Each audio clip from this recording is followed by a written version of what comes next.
Special effects for Transformers, what's that like? Oh, it's monumental. It's huge. It's, you know, it was a lot of shots in a short amount of time. And, you know, we were on the road for 7 months. We go out with Michael Bay and shoot the movie wherever. It's worldwide that we work. I started in Iceland and we shot in the United States and then Hong Kong and China.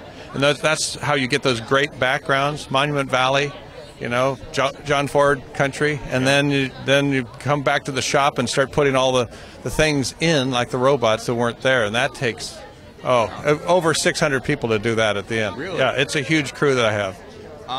Well, I want to get back to that, but so when you're going to set, are you looking at the shot and saying, yes, we can do this, no, we can't do that? Are you looking at every shot like that?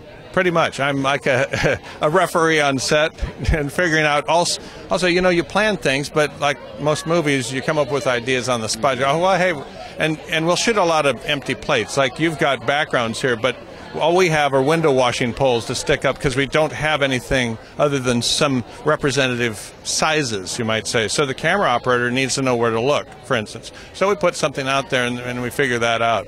And, you know, we start hacking away at it. So we'll have a plan for every single location, but then you make things up too. There's the chaos of everything, as a lot of people say. There's the chaos.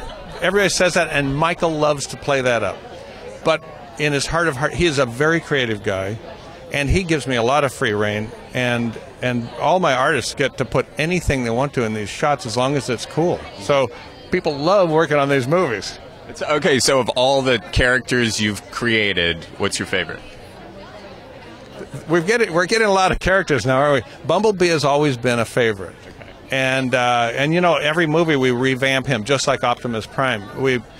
This time they got more muscular, you know, more like strongmen with a, you know, more of a triangular, big chest, big shoulders, and all. And Bumblebee gets that treatment too, and a new paint job. And there's an update to the car as well. But he's fairly precious because we have to do a lot of acting with him, and it's told mostly through the eyes and the face. He's like Charlie Chaplin, you might say, right. Because of course he sounds like from the radio, but you know he's got to act. So our animators, you know, it keeps their acting chops up. Definitely, yeah. Definitely. I like to say our robots could do Shakespeare. They haven't been given the chance yet. I think that's a good idea. When are they going to do Shakespeare? Yeah.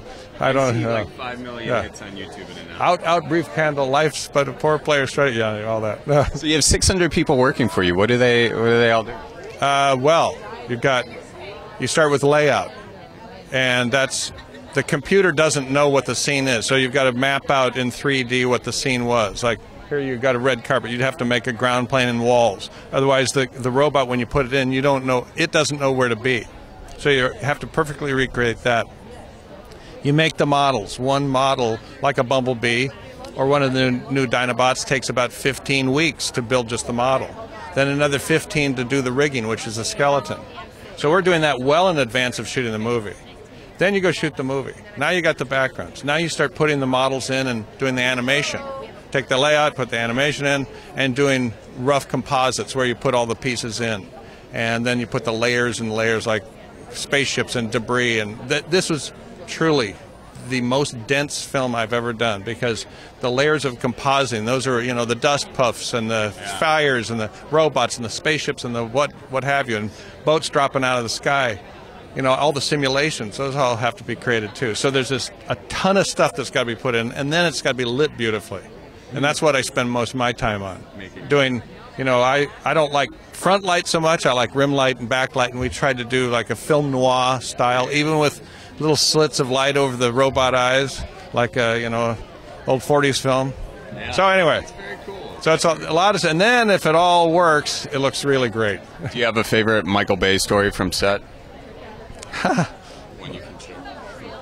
My favorite is usually one of the best times was he was getting upset with one of my data wranglers, the guys that record the set information, and lots of times we get volunteers, like we might grab you and say, can you hold one of the poles, and they'll put a head of the robot up there like a cutout or a model. But when it's 25 feet up there, the wind catches it, it's starting to go. So Michael goes, he said, no, put that down, I'll show you how to do it. He runs out there and he goes, tries to carry it, man, this is heavy, here.